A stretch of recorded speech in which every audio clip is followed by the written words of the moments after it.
বলেন ইন্নাল্লাযীনা আমানু ওয়া আমিলুস সালিহাতি কানাত লাহুম জান্নাতুল ফিরদাউসি নুজুলা।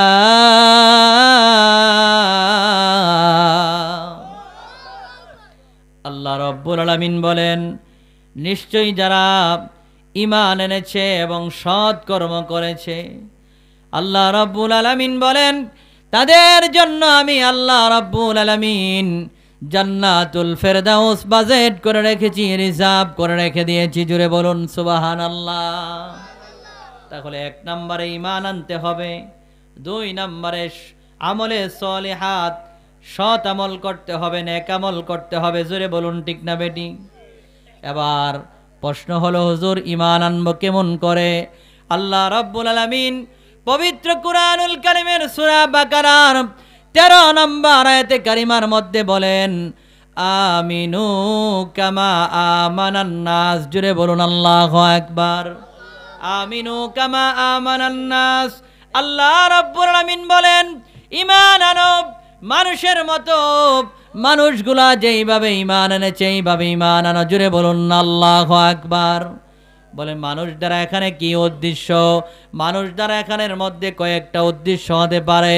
তাফসীরের মধ্যে 1 নম্বরে উদ্দেশ্য হিসাবে তাফসীরে ইবনে কাসিরের মধ্যে, তাফসীরে খাযরের মধ্যে, তাফসীরে কবিরের মধ্যে, তাফসীরে শাহিনের মধ্যে, তাফসীরে জালালাইন সহ অনেকগুলা তাফসীরের মধ্যে 1 নম্বরে আমিনু ঈমান আনো কামা আমানান নাস, ওই মানুষগুলার মতো।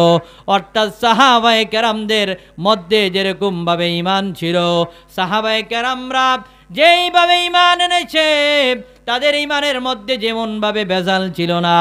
আল্লাহ বলেন আমিনু কামা আমানান নাস, ঈমান আনো সাহাবীদের মতো। জোরে জোরে বলুন আল্লাহু আকবার। ওই সাহাবীদের ঈমান ছিল বড় মজবুত। ওই সাহাবায়ে কেরামরার ঈমান এত মজবুত ছিল, তারা সমস্ত দুনিয়ার সব কিছুর সামনে দাঁড়ায়া বলতো, আমরা দুনিয়ার সব কিছু ছাড়তে পারি, এই জীবন পর্যন্ত দিয়ে দিতে পারি, এই সম্পদগুলো আমি দিয়ে দিতে পারি, আমার জান জীবনের জন্য, জীবন বলেন মৃত্যু বলেন, জান বলেন সম্পদ বলেন, আমার সন্তান বলেন, সব কিছু ছাড়তে পারি, কিন্তু এক মুহূর্তের জন্য আমার আল্লাহ এবং আল্লাহর রাসূলকে ছাড়তে পারি না। জোরে জোরে বলুন সুবহানাল্লাহ। আল্লাহ বলেন ঈমান আনো আবু বকরের মতো, ঈমান আনো উমরের মতো, ঈমান আনো উসমানের মতো, ঈমান আনো আলীর মতো। জোরে বলুন আল্লাহু আকবার। হযরত উমর রাদিয়াল্লাহু তাআলা আনহু এমন ভাবে ঈমান এনেছে যে উমর আল্লাহর নবীর তরবারি নিয়ে আল্লাহর নবীর গর্দানকে আলাদা করার জন্য ওমর চেয়েছিল। আল্লাহর নবী যখন দোয়া করলো, আল্লাহ ও মায়ার আল্লাহ, তুমি হযরত উমরকে অথবা আবু জাহেলকে, এই 2 জন বড় মক্কার কাফিরের মধ্যে 2 জন লিডারের মধ্য থেকে যেই কোনো একজনকে ইসলামের জন্য তুমি কবুল করো।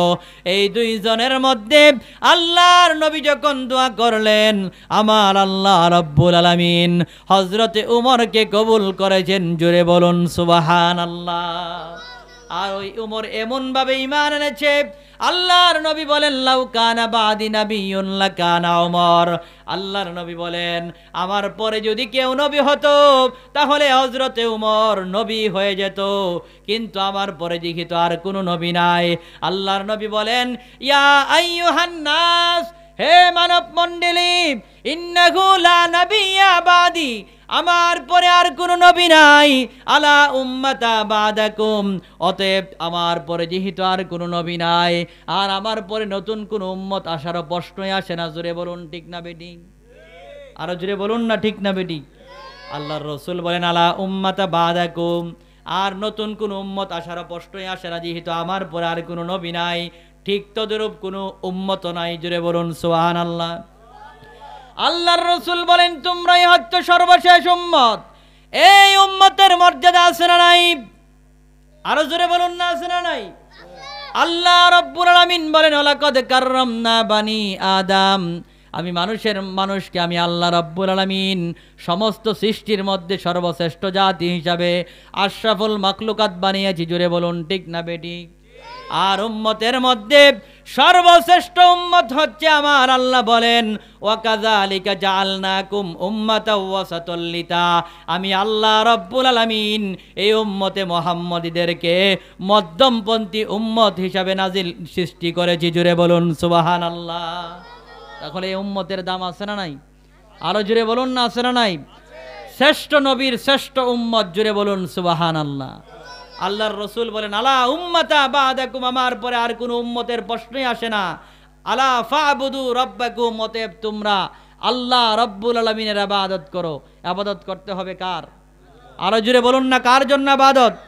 আমার নামাজ, আমার কুরবানি, আমার হজ, আমার যাকাত, ইন্না সলাতি ওয়া নুসুকি ওয়া মাহইয়ায়া ওয়া মামাতি লিল্লাহি রাব্বিল আলামিন, একমাত্র মহান রবের জন্য আমার নামাজ, সালাত, কুরবানি সব ইবাদত একমাত্র আল্লাহর জন্য। জুড়ে বলুন ঠিক না বেটি?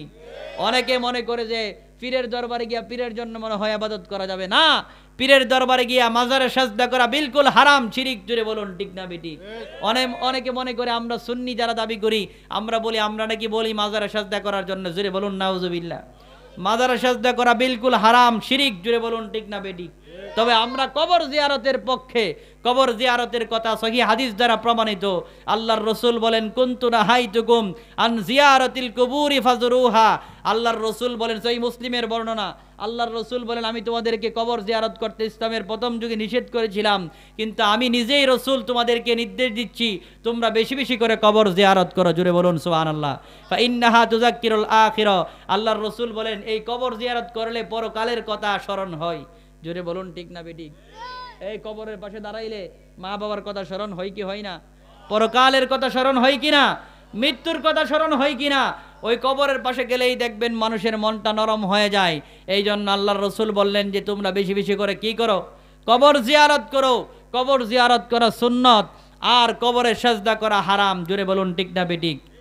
আল্লাহর রসুল নিষেধ করেছেন যে তোমরা কি করবে না, লা তাত্তাখিযুল কুবুর আমবিয়াহুম মাসাজিদ। আল্লাহর রাসূল বললেন বুখারীর বর্ণনায় যে তোমরা নবীদের কবরকে সেজদাখানা বানায়ো না, মাজারখানা বানায়ো না। জোরে বলুন ঠিক না বেঠিক? তাহলে কবরে কি করবেন? জিয়ারত করবেন। কবর কি করবেন?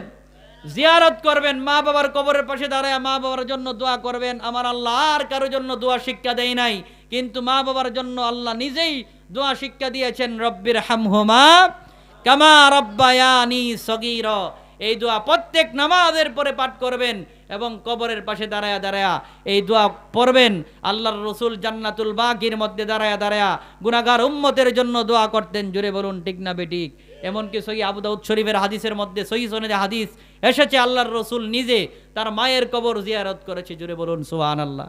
হুজুর বসা আছে, যদি ভুল বলি আমাকে ধরাইয়া দিবেন, অথবা আমি তো আপনাদের কাছেই আছি। জোরে বলুন ঠিক না বেঠিক? মসজিদে যাবেন যে হুজুর এই কথাটা ভুল বলছেন, তাহলে কবর জিয়ারত করার দরকার আছে না নাই?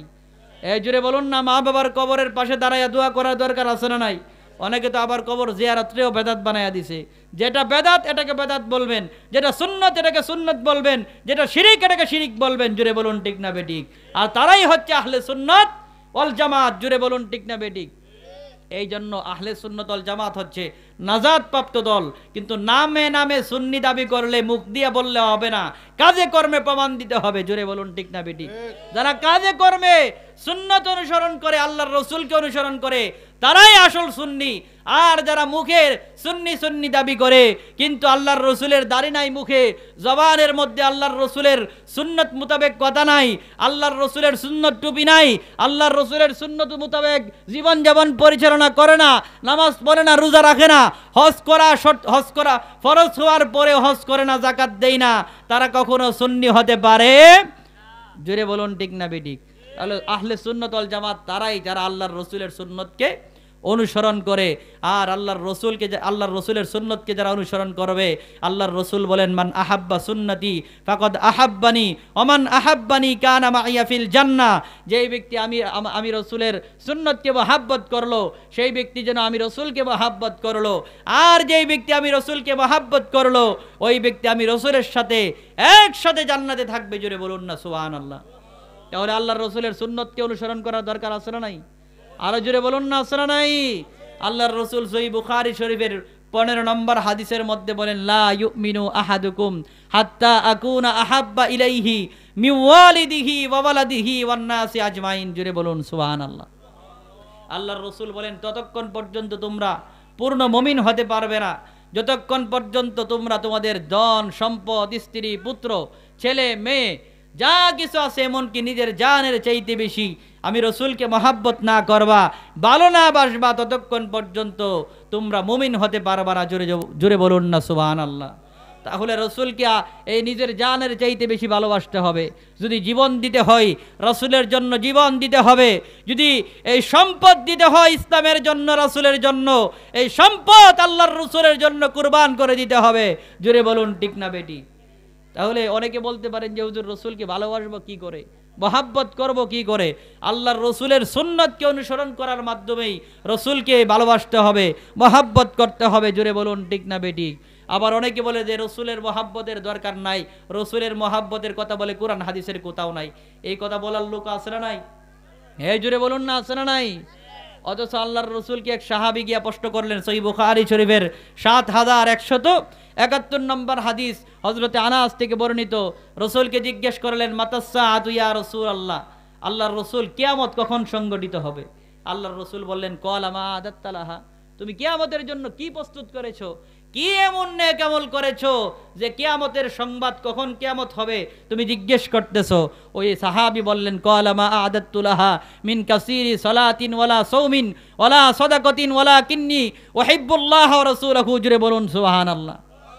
ওই সাহাবী বলেন, ইয়া রাসূলুল্লাহ, আমার তেমন নামাজ নাই, তেমন রোজা নাই, তেমন হজ নাই, জাকাত নাই, ইয়া রাসূলুল্লাহ তেমন কোনো ইবাদত বন্দেগী নাই, তবে আমি আল্লাহ ও আল্লাহর রাসূলকে ভালোবাসি। জোরে বলুন সুবহানাল্লাহ। আল্লাহর রাসূল বলেন, আনতা মা আমান আহবাবতা, যাকে ভালোবাসো তার সাথেই হাসর হবে, তার সাথেই মিজান হবে, তার সাথেই একসাথে জান্নাতে থাকবা। জোরে বলুন সুবহানাল্লাহ। তাহলে রসুলকে মহাব্বতের মাধ্যমে জান্নাত পাওয়া যেতে পারে। জোরে বলুন ঠিক না বেঠিক?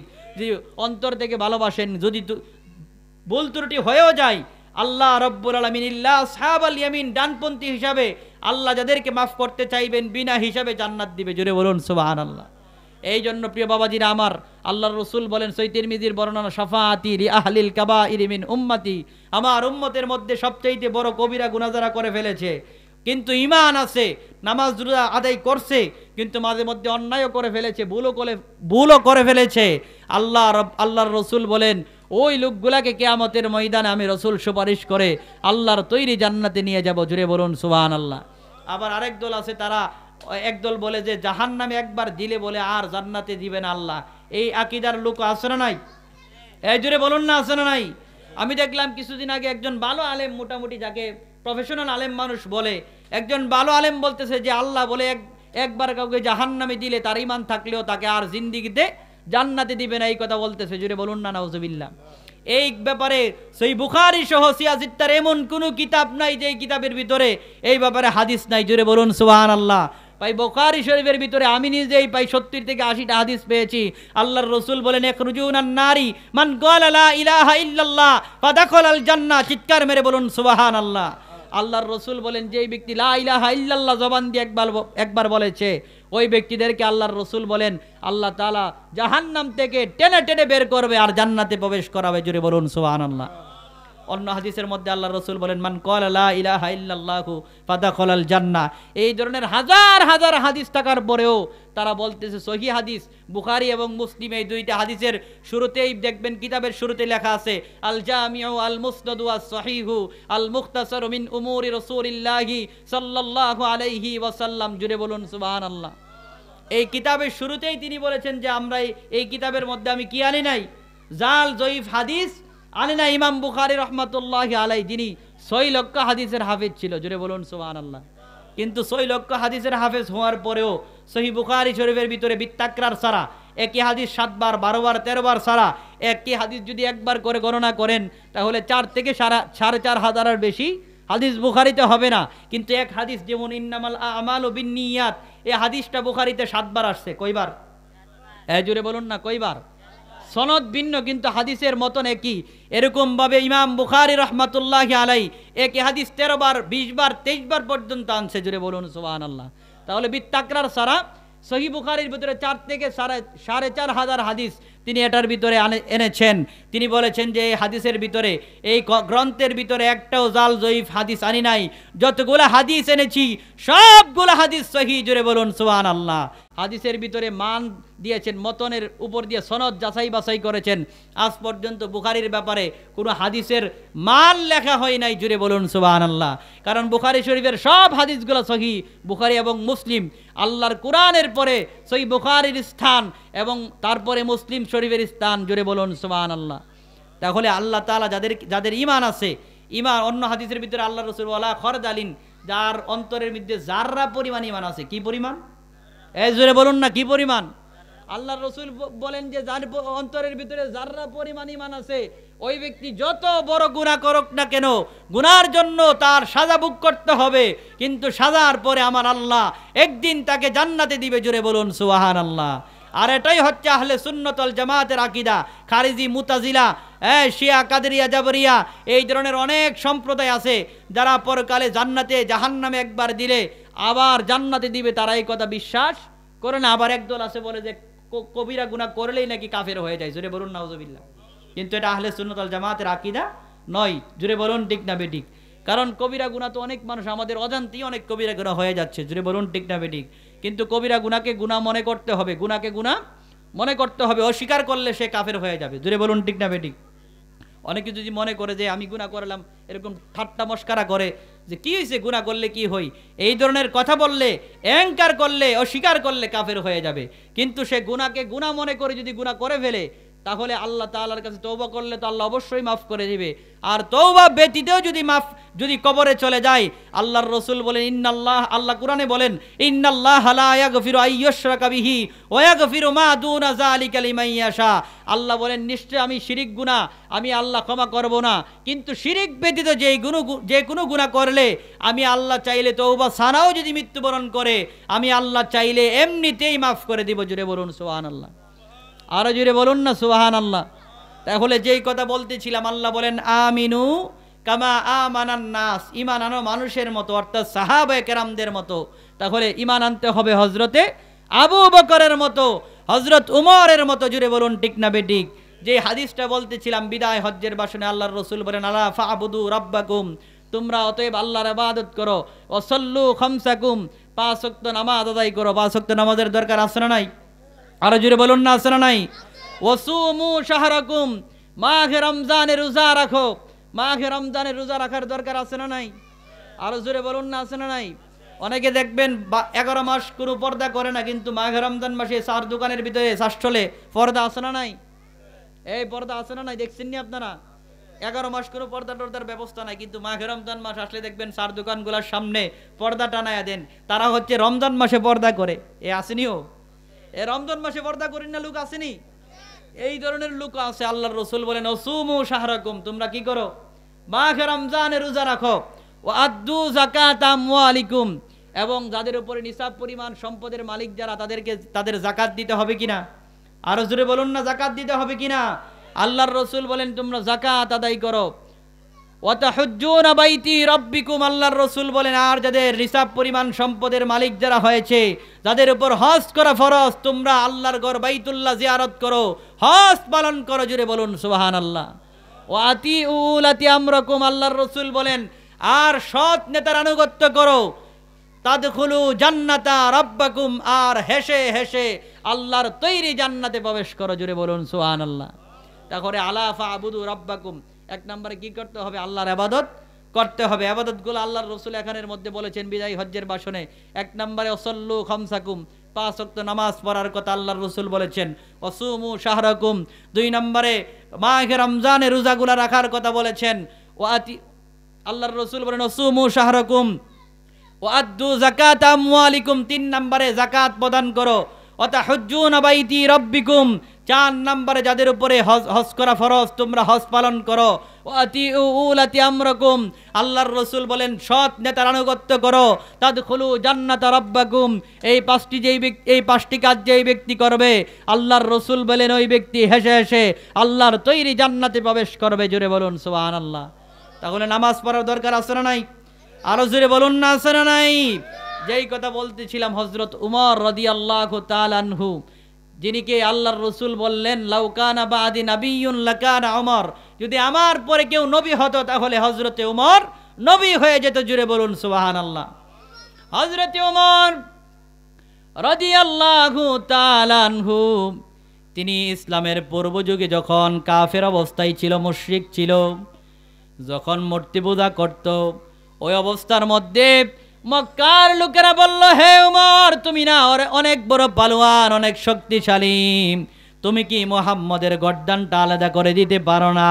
যেই মুহাম্মদ আমাদের বাপ দাদার ধর্মের মধ্যে চুনকালি দিয়া সে নিজে একটা ধর্ম তৈরি করেছে, সে বলে আমাদের ৩৩ কোটি দেব দেবী বাদ দিয়া এক আল্লাহর ইবাদত করার জন্য। ওমর রে, যে আমাদের বাপদাদার ধর্মের মধ্যে চুনকালি দিয়েছে, ওই মুহাম্মদের গর্দানটারে তুমি কি আলাদা করে দিতে পারো না? ওমর তো অনেক শক্তিশালী ব্যক্তি। ওমর বলল, অবশ্যই আমি ওই মুহাম্মদের কল্লাটা আলাদা করে দিবে। জোরে বলুন না নাউযুবিল্লাহ। উমর রাদিয়াল্লাহু তাআলা আনহু, তিনি রাতের বেলা একদিন আল্লাহর রাসূল তাহাজ্জুদের নামাজ আদায় করতেছে। কিসের নামাজ? আরো জোরে বলুন না। তাহাজ্জুদের নামাজ গভীর রাতে পড়ার দরকার আছে না নাই? ওলি হইতে গেলে তাহাজ্জুদ নামাজের দরকার আছে না নাই? এই তাহাজ্জুদের নামাজ ছাড়া কেউ ওলি হতে পারে না। 5 ওয়াক্ত নামাজের পরে এক্সট্রা নামাজ, নফল নামাজ পড়তে হবে, তাহলেই ওলি হওয়া সম্ভব। জোরে বলুন ঠিক না বেঠিক? কারণ আপনার মূল ডিউটির পরে ওভারটাইম যখন করবেন, অতিরিক্ত যদি ডিউটি করেন তাহলে মালিককে খুশি করতে পারবেন।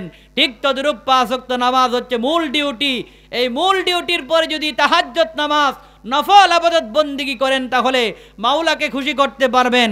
আর আমার আল্লাহকে যখন খুশি করবেন তাহলে আল্লাহর রাসূল বলেন আইনুহু আইনুল্লাহ ইয়াদুল্লাহি ইয়াদুল্লাহ, তখন আপনার হাত আল্লাহর হাত হয়ে যাবে, আপনার চক্ষু আল্লাহর চক্ষু হয়ে যাবে, আপনি আল্লাহর বন্ধু হয়ে যাবেন। আপনি যা বলবেন সঙ্গে সঙ্গে আল্লাহ রাব্বুল আলামিন তা করে দিবেন। জোরে বলুন সুবহানাল্লাহ। ওই হযরত উমর রাদিয়াল্লাহু তাআলা আনহু গভীর রাতে আল্লাহর রাসূল রাহমাতুল লিল আলামিন তাহাজ্জুদের নামাজ মসজিদে হারাম শরীফের ভিতরে, হারামের ভিতরে কাবার সামনে দাঁড়ায়া দাঁড়ায়া নামাজ আদায় করতেছে, আর নামাজের মধ্যে সূরা আল হাক্ক তেলাওয়াত করতেছে। জোরে বলুন সুবহানাল্লাহ। তেলাওয়াত করা অবস্থায় হযরতে উমর রাদিয়াল্লাহু তাআলা আনহু, তিনি তখনও মুসলমান হন নাই। তিনি দূর থেকে পর্দার আড়াল থেকে তাকায়া তাকায়া দেখে আর বলে যে মুহাম্মদরে তো অনেকে বলে কবি, আবার অনেকে বলে গণক, অনেকে বিভিন্ন ধরনের কথা বলে। আসলে মুহাম্মদ কি করে একটু শোনার দরকার আছে না নাই? জোরে বলুন না, আছে না নাই? তো উমর রাদিয়াল্লাহু তাআলা আনহু তিনিও এই পর্দার আড়াল থেকে দাঁড়ায়া দাঁড়ায়া চুপে চুপে আল্লাহর রাসূল কি পড়ে আর কি করে তা শুনতেছেন আর দেখতেছেন। জোরে বলুন সুবহানাল্লাহ। কিন্তু আল্লাহর রাসূলের আগের দিন আল্লাহর রাসূল 2 জনের জন্য দোয়া করলেন যে আল্লাহ, তুমি এই ইসলামের শক্তির জন্য, এই ইসলামের জন্য তুমি হযরত উমর অথবা আবু জেহেল 2 জনের যে কোনো একজনকে তুমি ইসলামের জন্য কবুল করো। আমার আল্লাহ ওই দিন হযরত উমরকে কবুল করে ফেলেছেন। জোরে বলুন সুবহানাল্লাহ। রাতের বেলা হযরত উমর তাকায়া তাকায়া দেখে আল্লাহর নবী রাহমাতুল লিল আলামিন কি করে। এই ছেলেরা কথা বলবা না। আল্লাহর নবী কি করে? হযরত উমর তাকায়া তাকায়া দেখে, পর্দার আড়াল থেকে তাকায়া তাকায়া দেখেন আল্লাহর নবী রাহমাতুল লিল আলামিন, মায়ার নবী তাহাজ্জুদ নামাজের মধ্যে দাঁড়ায়া সূরা ফাতিহার সঙ্গে সূরা হাক্ক তেলাওয়াত করতেছে। আল হাক্ক তুমাল হাক্ক, এইভাবে সূরা হাক্ক যখন তেলাওয়াত করতেছে, এত সুন্দর সুললিত কণ্ঠে মায়ার নবী রাহমাতুল লিল আলামিন আল্লাহ রাব্বুল আলামিনের পক্ষ থেকে নাজিলকৃত মহা গ্রন্থ আল কোরআন যার উপরে নাজিল হয়েছে, ওই মায়ার নবী যখন কোরআন তেলাওয়াত করতেছিল, ওই উমর মুগ্ধ হয়ে আল্লাহর নবীর তেলাওয়াতগুলা শুনতেছিল। আর এক পর্যায়ে উমর যে আল্লাহর নবীর তেলাওয়াতের ভিতরে এমন ভাবে মজে গেছে আর এমন ভাবে বিভোর হয়ে গেছে, উমরের নিজের দেন খেয়াল নাই। এক পর্যায়ে আল্লাহর নবী যখন তেলাওয়াত করলেন, ইন্নাহু লাকাউলু রাসূলিন কারীম, আল্লাহর নবী যখন এই আয়াতে কারিমা তেলাওয়াত করলেন, নিশ্চয়ই মহা সম্মানিত রাসূলের বাণী আনিত বাণী হচ্ছে কুরআনুল কারীম। এই কথা আল্লাহর নবী যখন তেলাওয়াত করলেন, সঙ্গে সঙ্গে উমর বলতে লাগলো, আগে যে ওই মক্কার লোকেরা বলতো মুহাম্মদ বড় একজন কবি, আসলেই তো মুহাম্মদ বড় একজন কবি দেখা যায়। মুহাম্মদের কবিতা তো বড় সুন্দর, তার প্রত্যেকটা লাইনের সাথে অনেকগুলা মিল দেখা যায়, অর্থের মধ্যে অনেকগুলা মিল দেখা যায়। মুহাম্মদ এত বড় কবি আমি নিজেও তো আগে জানতাম না। জোরে জোরে চিৎকার মেরে বলুন না নাউযুবিল্লাহ। আল্লাহর নবী কি কবিতা তেলাওয়াত করেছেন না কোরআন তেলাওয়াত করেন? জোরে বলুন না, কি তেলাওয়াত করতেছিল? আল্লাহর কোরআন। জোরে বলুন ঠিক না বেঠিক? এই কোরআন তেলাওয়াত করলে সওয়াব আছে না নাই? আরো জোরে বলুন না, আছে না নাই? আবার একদল কিন্তু আছে এই কথাও বলে যে কোরআন বলে অর্থ সহ না পড়লে, বুঝা না পড়লে বলে সওয়াব নাই। এই কথা বলার লোক আছে না নাই? জোরে বলুন না, আছে না নাই? কিন্তু আল্লাহর রাসূল বলেন, মান করা হরফাম মিন কিতাবিল্লাহি ফালাহু হাসানাতুন ওয়াল হাসানাতু বিআশরাতি আমসালিহা লা আকুলু আলিফ লাম মিম ওয়ালাকিন আলিফুন হারফুন ওয়া লামুন হারফুন ওয়া মিমুন হারফুন। জোরে বলুন সুবহানাল্লাহ। আল্লাহর রাসূল বলেন, আমি বলি না যে আলিফ লাম মিম মিল্লা, তিনটা মিল্লা একটা হরফ অথবা একটা অক্ষর। আল্লাহর রাসূল বলেন বরংস আলিফ একটা হরফ, লাম একটা হরফ, মিম একটা হরফ। কেউ যদি একবার আলিফ লাম মিম পাঠ করে তাহলে আমার আল্লাহ তার আমল নামায় 30টা নেক লিখে দিবে। জুড়ে বলুন সুবহানাল্লাহ। আচ্ছা, এখানের ভিতরে হুজুর বসে আছে, পবিত্র কুরআনুল কারীমের মধ্যে হরফে মুকাত্তাআত 29টি আছে। কয়টি? আরো জুড়ে বলুন না, কয়টি? যারা কোরআনে হাফেজ আছেন তারা জানবেন, সূরার শুরুতে আলিফ লাম মিম, ইয়াসিন, তাহা, আলিফ লাম র, আলিফ লাম মিম র, কফ, আইন, সিন, কফ, এই ধরনের শব্দ আছে না নাই? আরো জোরে বলুন না, আছে না নাই? এই শব্দগুলাকে হরফে মুকাত্তাআত বলা হয়। আল্লাহু আ'লামু বিমুরাদিহি, এইগুলার একমাত্র অর্থ আল্লাহ তাআলাই ভালো জানে, আর কেউ কেউ অর্থ করেছেন আল্লাহ এবং আল্লাহর রাসূল ভালো জানেন। জোরে বলুন সুবহানাল্লাহ। তাহলে দুনিয়ার কোন মুফাসসির এগুলার অর্থ জানে না। দেখবেন আলিফ লাম মিমের মধ্যে নিচে অর্থ লেখছে আলিফ লাম মিম, এগুলোই লেখা আছে। জোরে বলুন ঠিক না বেঠিক? হরফে মুকাত্তাআত অর্থ হচ্ছে বিচ্ছিন্ন হরফ, এগুলা যেগুলার অর্থ একমাত্র আল্লাহ এবং আল্লাহর রাসূলই ভালো জানে। জোরে বলুন না সুবহানাল্লাহ। তাহলে এগুলার কোনো অর্থ আসেনি? জোরে বলুন না, আসেনি? মানুষের কাছে, আমাদের কাছে জানা না। এটা হলে আমরা তো এগুলার অর্থই জানি না, কোনো মুফাসসিরও জানে না। জোরে বলুন ঠিক না বেঠিক? কিন্তু আল্লাহর রাসূল বলেছেন ওয়ালাকিন আলিফুন হরফুন ওয়া লামুন হরফুন ওয়া মিমুন হরফুন। এই তিনটা মিললে আমি বলি না যে একটা হরফ, বরঞ্চ তিনটা হরফ। এই তিনটা হরফ যে ব্যক্তি পাঠ করবে আল্লাহ তাআলা তার আমলনামায় 10টা করে 30টা লেখ লিখে দিবে। জোরে বলুন সুবহানাল্লাহ। তাহলে কোরআন না বুঝা পড়লেও সওয়াব আছে না নাই? একমাত্র আল্লাহর কোরআন, এই মহাগ্রন্থ আল কোরআন, যেটা না বুঝে পড়লেও সওয়াব, বুঝে পড়লেও সওয়াব। জোরে বলুন সুবহানাল্লাহ। পড়লেও সওয়াব, শুনলেও সওয়াব। জোরে বলুন সুবহানাল্লাহ। তাহলে হযরত উমর তাকায় আর বলে, কিরে এত কণ্ঠ আর এত সুন্দর কণ্ঠ আর সুন্দর তেলাওয়াত, আমার তো মনে হচ্ছে মুহাম্মদ বড় একজন কবি। এই কথা বলতে দেরি আল্লাহর রাসূল তেলাওয়াত করলেন, ওয়ামা হুয়া বিকাউলি শাইর কলিলাম মা তুমিনুন।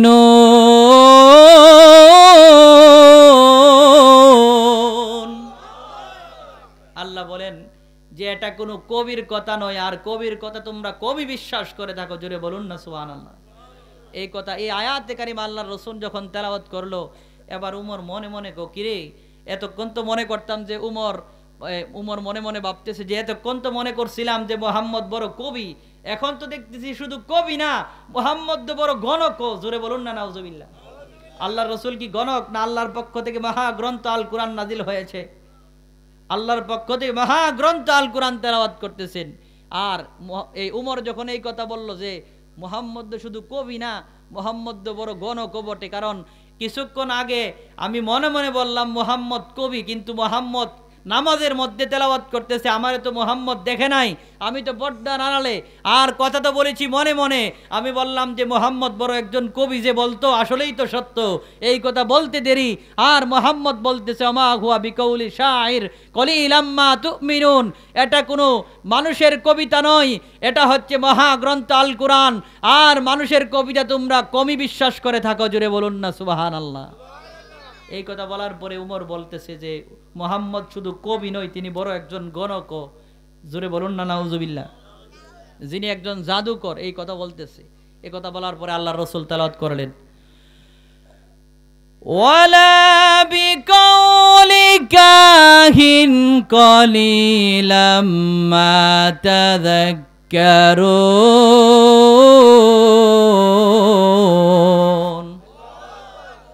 আর জোরে বলুন আল্লাহু আকবার। আল্লাহর নবী রাহমাতুল লিল আলামিন তেলাওয়াত করলো, এটা কোনো গণকের কথাও নয়। আর গণকের কথা তোমরা কমই বিশ্বাস করে থাকো, ওই গণকের কথাই তোমরা কমই বিশ্বাস করে থাকো, ঈমান এনে থাকো। আল্লাহর নবী আরো তেলাওয়াত করলেন, তানজিলুম মির রাব্বিল আলামিন। আর জোরে বলুন না আল্লাহু আকবার। আল্লাহর নবী যখন এই আয়াতে কারিমা তেলাওয়াত করলো, এটা হচ্ছে বিশ্বজগতের প্রতিপালক মহান আল্লাহ রাব্বুল আলামিনের পক্ষ থেকে নাজিলকৃত মহাগ্রন্থ আল কোরআন।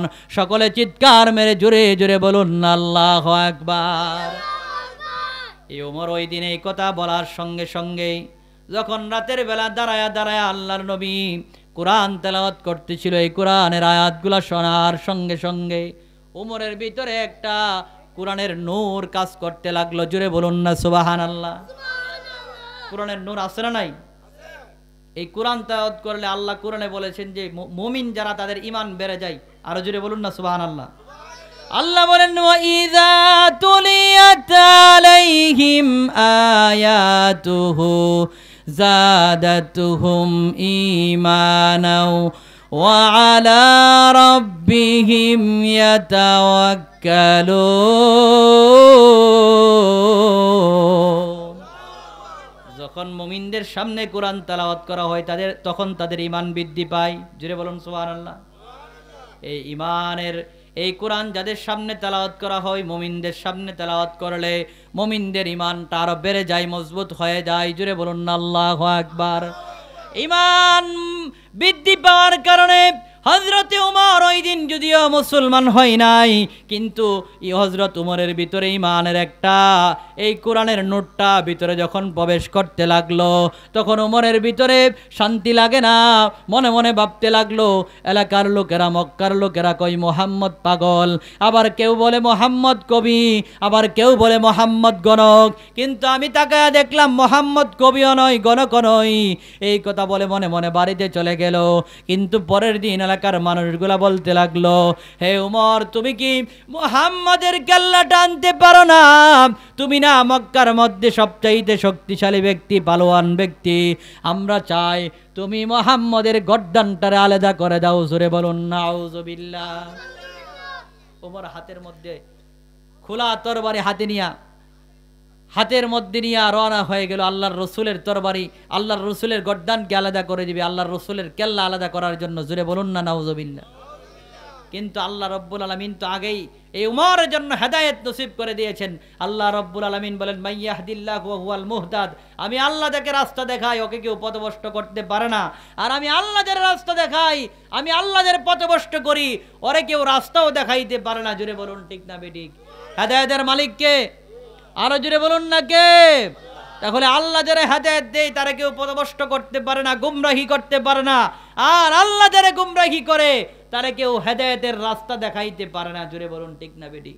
তো হযরত উমরের কপালের মধ্যে তো আমার আল্লাহ হেদায়েত লিখে দিয়েছে, হযরত উমর তো ঈমান আনবেই। জোরে বলুন না সুবহানাল্লাহ। গিয়েছিল ঈমান আনার জন্য নয়, গিয়েছিল আল্লাহর রসুলের গর্দান আনার জন্য। গর্দান আনার জন্য এই খোলা তরবারি হাতে নিয়া আল্লাহর রসুলের দরবারে যখন রওনা হলেন, যাওয়ার পথে একজন ব্যক্তির সাথে সাক্ষাৎ হয়ে গেল। জিজ্ঞেস করলো, ভাই উমর, কোথায় যাইতেছো রাগান্বিত হইয়া?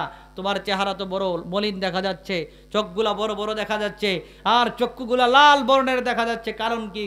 কোথায় যাইতেছো? উমর বলেন, মুহাম্মদের কেল্লা আনার জন্য যাইতেছি। জোরে বলুন না নাউজুবিল্লাহ। কিসের জন্য যাই? মুহাম্মদের গর্দান আনার জন্য। নাউজুবিল্লাহ বলেন না। এই কথা বলার পরে ওই ব্যক্তিটা বলতেছে যে মুহাম্মদের গর্দান যদি আনো তাহলে হাশিমি বংশের লোকেরা, কুরাইশ বংশের লোকেরা কি তোমাকে ছেড়ে দিবে? এই কথা বলার পরে ওই ব্যক্তি আরো রাগান্বিত হয়ে গেল। উমর বলল তুমি অন্য কোনো কথা থাকলে বলো। বলল ঠিক আছে, অন্য একটা কথা বলতেছি, তুমি রাগান্বিত হয়ে গেলা। যেহেতু মোহাম্মদের কেল্লা আনতে যাইতেছো, মোহাম্মদের কেল্লা আনার পূর্বে তুমি তোমার নিজের ঘরের খবর আগে লও। তোমার নিজের বোন এবং ভগ্নিপতি, তোমার বোন এবং বোন জামাই, তারা গিয়ে দেখো কালিমা পরে মুসলমান হয়ে গেছে। জুড়ে বলুন সুবহানাল্লাহ। উমর বলেন কি বললা?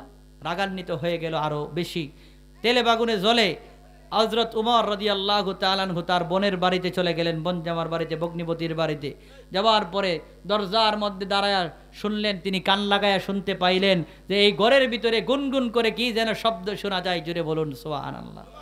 আর ওই ঘরের ভিতরে হযরত খাব্বাব রাদিয়াল্লাহু তাআলা আনহু, তিনি একটা কোরআনের কফি হাতে নিয়া সূরা তাহা তাদেরকে শিক্ষা দিতেছিল। হযরত উমরের বোন ফাতেমা এবং সাইদকে, হযরত সাইদ রাদিয়াল্লাহু তাআলা আনহু, এই দুইজন সাহাবীকে হযরত খাব্বাব রাদিয়াল্লাহু তাআলা আনহু সূরা তাহা তেলাওয়াত করে তাদেরকে শিক্ষা দিতেছিল। জুড়ে বলুন সুবহানাল্লাহ। কোন সূরা? সূরা তাহা। কোন সূরা? পবিত্র কুরআনুল কারীমের 20 নম্বর সূরা। সূরাটি আমি আপনাদের সামনে তেলাওয়াত করছি। তাহা মা আনজালনা আলাইকাল কুরআনা লিতাশকা ইল্লা তাযকিরাতাল লিমান ইয়াখশা তানজিলাম মিম্মান খালাকাল আরদা والسماوات العلا।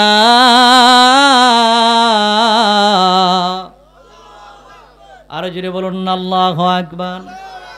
এই সূরা তাহা হযরত খাব্বাব রাদিয়াল্লাহু তাআলা আনহু তিনি তার বোন এবং বোন জামাইকে তেলাওয়াত করে যখন শোনাচ্ছিল, এই অবস্থায় হযরত উমর ঘরের দরজার মধ্যে কান লাগায়া কিছু শব্দ শুনতে পাইলেন। পাওয়ার পরে হযরত উমর ঘরের মধ্যে জুড়ে যখন আঘাত করলো, করার পরে বলল ঘরের দরজা খুলে দাও। হযরত খাব্বাব বলল আমি লুকায়া পড়ি। হযরত উমরের বোন বলল ভাই আপনি তাড়াতাড়ি করে লুকায়া পড়েন। হযরত খাব্বাব রাদিয়াল্লাহু তাআলা আনহুকে লুকায়া হযরত উমরের বোন ফাতেমা দরজাটা খুলে দিল। খোলার সঙ্গে সঙ্গে হযরত উমর তরবারি হাতে নিয়ে বলতে লাগলো, বোন আমার, ও ফাতেমা বলো তোমাদের ঘরের মধ্যে কিসের যেন আওয়াজ শুনতে পেলাম, কে যেন তোমাদেরকে কি শোনাচ্ছিল? হযরত উমরের বোন বলল না না, আমরা বসে কথা বলতেছিলাম। জুড়ে বলুন আল্লাহু আকবার। ফাতেমা আর আবু সাইদ, হযরত উমরের বোনের নাম কি? ফাতেমা। এটা আবার আল্লাহর রসুলের মেয়ে ফাতেমা নয়, হযরত উমরের বোনের নাম কি? ফাতেমা। আর তার বোন জামাইয়ের নাম হচ্ছে সাইদ। এই সাইদ আর ফাতেমা দুইজন বলল যে না, অন্য কেউ তো নাই, আমরা দুইজনই একজন আরেকজনের সাথে ফিসফিস করে কথা বলতেছিলাম, অন্য কারো আওয়াজ শুনো নাই। জুড়ে বলুন সুবহানাল্লাহ। উমর বলল না, এখানের মধ্যে মনে হয় কেউ ছিল, তোমাদের এখানে আমি একটা আওয়াজ শুনতে পাচ্ছিলাম আর করুণ একটা সুর শুনতেছিলাম। জুড়ে বলুন না সুবহানাল্লাহ। উমরকে তার বোন ডাক দিয়ে বলল না, এখানের মধ্যে কেউ ছিল না। আল্লাহর নবীর ওই সাহাবা, মহিলা সাহাবা হযরত ফাতেমা রাদিয়াল্লাহু তাআলা আনহা বলেন, ও উমর তুমি এইভাবে রাগান্বিত হওয়ার কারণটা কি, আর এখানের মধ্যে কেন এসেছো? ওমর বলল আমি শুনেছি তোমরা দুইজন নাকি কালিমা পড়ে মুহাম্মদের ধর্মের উপরে ঈমান এনেছো আর এক আল্লাহর উপরে ঈমান এনেছো। জোরে জোরে বলুন আল্লাহু আকবার। হযরত উমরের বোন বলে, যাক বাউজির আমার হুজুর চলে আসছে, আমি আমার আলোচনা বেশি লম্বা করব না, 2-4-5 মিনিটের ভিতরে মূল আলোচনাটা শেষ করে দিতেছি। শুনতে রাজি আছেননি আপনারা? এই রাজি আছেননি? হযরত উমর রাদিয়াল্লাহু তাআলা আনহু বোনকে বলল, তোমরা সত্য করে বলো কার উপরে ঈমান এনেছো? তোমরা নাকি মুহাম্মদের কালিমা পড়ে মুসলমান হয়ে গেছো। হযরত উমর রাদিয়াল্লাহু তাআলা আনহুর বোন ফাতেমা বললেন, হ্যাঁ আমরা মুহাম্মদুর রাসূলুল্লাহ সাল্লাল্লাহু আলাইহি ওয়াসাল্লামের উপরে কালিমা পড়ে মুসলমান হয়ে গেছি। জুড়ে বলুন সুবহানাল্লাহ। এই কথা শোনার সঙ্গে সঙ্গে উমর আরো রাগান্বিত হয়ে গেল। তার বোন ফাতেমা এবং বোন জামাইয়ের উপরে ভগ্নিপতি যিনি ওই সাইদের উপরে হাত দিয়ে এমনভাবে আঘাত করলো, সঙ্গে সঙ্গে আবু সাইদ কেমনভাবে আঘাত করলো, ওই সাইদ রাদিয়াল্লাহু তাআলা আনহু জমিনের মধ্যে পড়ে গেল। আর তার বোন ফাতেমা রাদিয়াল্লাহু তাআলা আনহা তিনি গিয়া উমরকে জড়াইয়া ধরে বলল, ভাই তুমি আমার স্বামীকে মেরো না। এইভাবে যখন জড়াইয়া ধরলো, এক পর্যায়ে তার ভগ্নিপতি বোন জামাইকে আঘাত করতে গিয়া ওই ফাতেমার তার মুখের মধ্যে এরকমভাবে একটা আঘাত লাগলো। কোনো বর্ণনার মধ্যে রহিকুল মাকতুমের মধ্যে এসেছে দুইটা বর্ণনা। একটি বর্ণনার মধ্যে এসেছে ওই ফাতেমার তার মাথার মধ্যে আঘাত পেয়ে রক্তে রঞ্জিত হয়ে গেছে, জোরে বলুন আল্লাহু আকবার। আর আরেকটি বর্ণনার মধ্যে এসেছে তিনি এরকমভাবে চর দিলেন, আঘাত করলেন, ওই চরের আঘাতে তার এই মুখের মধ্যে গাল লাল হয়ে গেছে, জোরে বলুন না সুবহানাল্লাহ। এরপরে হযরত উমর রাদিয়াল্লাহু তাআলা আনহু দেখলেন যে তার বোনও জমিনের মধ্যে লুটাইয়া পড়লেন। হযরত উমর রাদিয়াল্লাহু তাআলা আনহু এক পর্যায়ে তিনি নরম হয়ে গেল, বলল, বোন আমার উপরে ওঠো। ওঠার পরে বলতেছে যে তোমরা যে কিছুক্ষণ পূর্বে একটা কি যেন তেলাওয়াত করতেছিলা, ওই কফিটা কোথায়, আমাকে একটু হাতে দাও, জোরে বলুন না সুবহানাল্লাহ। এটা হচ্ছে আল্লাহর কোরআন, যেটা উযু ছাড়া ধরা যায় না। আল্লাহ রাব্বুল আলামিন কুরআনুল কারীমের মধ্যে বলেন, ইন্নামাল মুশরিকুনা নাজাসুন, মুশরিকগণ হচ্ছে নাপাক, জোরে বলুন ঠিক না বেঠিক? মুমিন কখনো নাপাক হয় না। মুমিনের উযু ছুটতে পারে কিছুক্ষণের জন্য, উযু থেকে বিরত হওয়ার কারণে অথবা ফরজ গোসল হয়ে গেলে যদি তার জন্য ফরজ গোসল করা ওয়াজিব হয়ে যায়, তাহলে কিছুক্ষণের জন্য তার জন্য উযু ছুটতে পারে, কিন্তু তার জন্য মুমিন কখনো স্থায়ীভাবে নাপাক হয় না। কিন্তু যারা মুশরিক তারা স্থায়ীভাবে নাপাক, জোরে বলুন ঠিক না বেঠিক? তো ওমর বললেন, আমার হাতে এই কফিটা, কোরআনের কফিটা দাও। কোরআন, অনেকে এখন তো নতুন ফতোয়া দেয় যে কোরআন বলে উযু লাগবে না ধরতে, জোরে বলুন না নাউজুবিল্লাহ। এই ধরনের লোক আছে না নাই? এক ধরনের লোক আছে ফতোয়া দেয় যে কোরআন ধরতে বলে উযু লাগে না, কোরআন পড়তে এবং ধরতে কি লাগে না? উযু লাগে না, জোরে বলুন না নাউজুবিল্লাহ। কোরআন কি পবিত্র না অপবিত্র? জোরে বলুন না পবিত্র না অপবিত্র? এই পবিত্র জিনিস পবিত্র অবস্থায় ছাড়া ধরার কোনো সুযোগ নাই। কিন্তু উমর রাদিয়াল্লাহু তাআলা আনহুর বোন বললেন যে তুমি তো ভাই নাপাক অবস্থায় আছো, এই অবস্থার মধ্যে তুমি কোরআন ধরতে পারবা না, কারণ ইন্নামাল মুশরিকুনা নাজাসুন, মুশরিকগণ হচ্ছে নাপাক, তুমি আগে গিয়া গোসল করে আসো। হযরত উমর রাদিয়াল্লাহু তাআলা আনহু গোসল করে উযু করে আসলো, বলল, বোন আমার হাতের মধ্যে এই কোরআনটা দাও। দেওয়ার সঙ্গে সঙ্গে বলল যে আমাকে একটু কোরআনটা তেলাওয়াত করে শোনাও। তোমরা কি জানে শুনতেছিলা? ওই অবস্থার মধ্যে হযরত উমর রাদিয়াল্লাহু তাআলা আনহুর সামনে হযরত খাব্বাব রাদিয়াল্লাহু তাআলা আনহু, যিনি লুকায়া ছিল, তিনি পর্দার আড়াল থেকে বের হয়ে এই কুরআনুল কারীমের সূরা তাহার কয়েকটা আয়াত, 14 নম্বর আয়াত পর্যন্ত তেলাওয়াত করে শুনাইলেন। তাহা মা আনজালনা আলাইকাল কুরআন লিতাশকা, জুড়ে বলুন না আল্লাহু আকবার। এই আয়াতে কারিমাগুলো তেলাওয়াত করে শোনানোর পরে হযরত উমর বললেন যে আমাকে আল্লাহর রাসূলের দরবারে নিয়ে যাও, আমিও কালিমা পড়ে মুসলমান হতে চাই, জুড়ে বলুন না আল্লাহু আকবার। আল্লাহর রাসূল সাল্লাল্লাহু আলাইহি ওয়াসাল্লাম তখন যারা হজ করতে গিয়েছেন সাফা মারওয়া, দুইটা ছোট পাহাড় মক্কার কাছাকাছি, এই দুইটা পাহাড়ের কথা আমার আল্লাহ কোরআনের মধ্যে বলেছেন, ইন্নাস সাফা ওয়াল মারওয়াতা মিন শাআইরিল্লাহ, জোরে বলুন না আল্লাহু আকবার। আল্লাহর রাসূল সাল্লাল্লাহু আলাইহি ওয়াসাল্লাম সাফা পাহাড়ের কাছে একটি ঘরের মধ্যে তখন অবস্থান করতেছিল। এমন অবস্থায় হযরত আমির হামজা রাদিয়াল্লাহু তাআলা আনহু সেই ঘরের ভিতরে আছে, আরো অনেক সাহাবীরা চতুর্দিকে দাঁড়ায় দাঁড়ায় পাহারা দিচ্ছে। হযরত উমরকে দেখার পরে আল্লাহর রাসূলকে বললেন, ইয়া রাসূলুল্লাহ, উমর তো তরবারি নিয়ে সামনের দিকে আগাচ্ছে। ইয়া রাসূলুল্লাহ, ওই উমরের তরবারি কুশমুক্ত তরবারি দেখা যায় না, তরবারিটা ওই আর ভিতরে দেখা যায়। ইয়া রাসূলুল্লাহ, আল্লাহর রাসূলের সাহাবী হযরত আমির হামজা রাদিয়াল্লাহু তাআলা আনহু ডাক দিয়া বলে, হে সাহাবীরা শুনো, যদি উমর ভালো, যদি সৎ নিয়ত নিয়ে এখানে এসে থাকে তাহলে তো ভালো কথা, তার সাথে আমরা সৎ ব্যবহার করব। আর যদি কোনো চক্রান্ত করার জন্য এসে থাকে, অসৎ কোনো চিন্তা নিয়ে এসে থাকে, তাহলে উমরের তরবারি দিয়া উমরের কল্লাকে আলাদা করে দেওয়া হবে, জোরে বলুন সুবহানাল্লাহ। এই কথা বলার পরে হযরত উমর যখন ঘরের দরজার মধ্যে নক করলো, আল্লাহর রাসূল বললেন, দরজা খুলে দাও। দরজা খুলে দেওয়ার পরে আল্লাহর রাসূল বলল, হে উমর, এখনো কি তুমি মুসলমান হওয়ার সময় হয় নাই? তোমার জন্য কি ওই খালিদ ইবনে ওয়ালিদ, ওই খালিদ ইবনে মুগীরা, তাদের মতো কি তোমার বিপরেও কি আয়াত নাজিল হবে নাকি? এই কথা বলার পরে হযরত উমর বলল, ইয়া রাসূলুল্লাহ, আপনি আমারে পড়ায়া দেন, আশহাদু আল্লা ইলাহা ইল্লাল্লাহু ওয়া আন্নাকা মুহাম্মাদুর রাসূলুল্লাহ, জুড়ে বলুন আল্লাহু আকবার।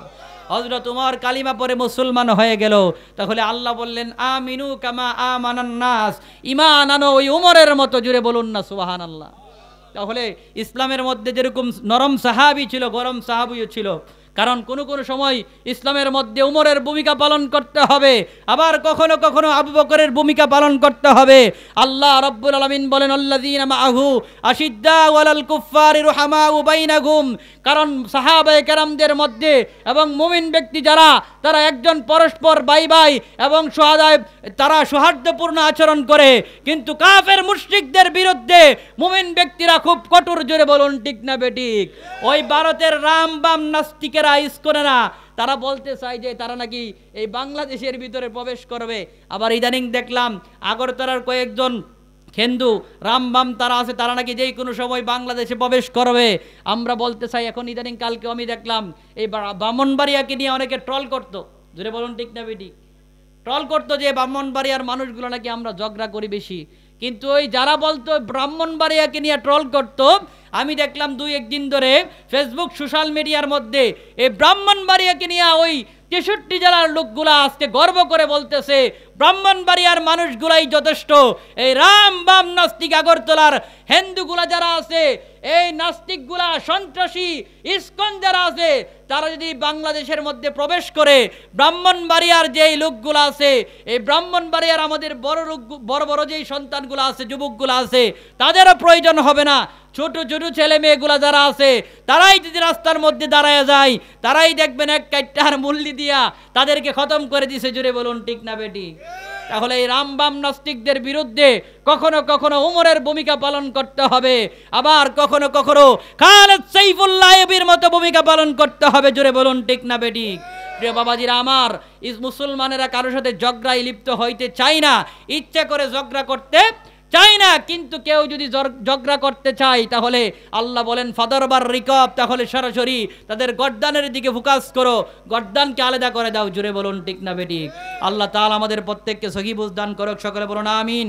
আমারও গোছালো আলোচনা এখানেই শেষ করছি। প্রিয় বাবাজিরা আমার, বিশেষ করে আজকের মাহফিলের যিনি বিশেষ অতিথি হুজুর কিন্তু বিভিন্ন জায়গার মধ্যে আলোচনা করেন। আপনারা তো গ্রামের মানুষ, আসলে গ্রামের মানুষকে চিনে না। জুড়ে বলুন ঠিক না বেঠিক? একটা কথা আছে না গ্রাম এলাকার মধ্যে, বাড়ির গরু কি করে না, গাড়ার ঘাস খানা। আসল কথা কিন্তু সেটাই। কারণ হুজুর কিন্তু বিভিন্ন এলাকার মধ্যে, বিভিন্ন জেলার মধ্যে মাহফিল করে, এবং হুজুরকে আমি অনেক আগে থেকেই কিন্তু চিনি। হুজুর অনেক চমৎকার আলোচনা করেন। হযরত মাওলানা শফিকুল ইসলাম যুক্তিবাদী সাহেব আমার পর ইনশাআল্লাহ আলোচনা করবেন, এবং আজকের মাহফিলের প্রধান অতিথি তিনিও কিন্তু চলে এসেছেন, হযরত মাওলানা আসাদুজ্জামান সুন্নি আল কাদরি সুন্দর আলোচনা করেন। আমি এখানে আপনার